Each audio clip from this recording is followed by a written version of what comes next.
Bir məsələyə də istəyirəm toxunum. Məsələn, qiymət danışmaq söhbəti. Bunda səhv olunur çox vaxt. Məsələn, gəlir qurban kəsən adam. Qəssaba deyir ki, mən qurban kəsmək istəyirəm. Qəssab deyir ki, bax bu başlayır ki, sən mənə neçə verəcəksən ətin kilosun. Məsələn, deyir 10 manatdan. Qəssab kəsir, ölçür, sonra başlayırlar pul haqq-hesabını eləməyə. O da düzgün deyil.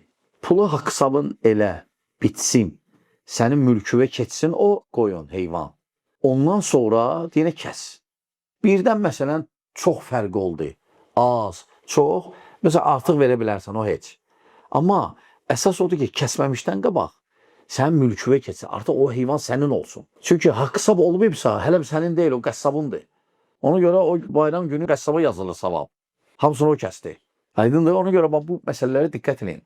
Pul söhbəti elə, ölçə bilərsən. Diri ikən. Diri ikən qoy tərəziyə, deyinə, bu neçə kilo olar? Məsələn, 40 kilodursa, deməli, heç olmasa bir 20 də olmasa 19 yarımdır kilo əti. Təxmini deyinə, vəssalam. Məsələn, təxminə deyirsən ki, bu 150 kilo gələr. 150 kilo pulun danışsan, bu qədər qiymətlə danışdıq, artıq bu mənimdir. Kəsindir.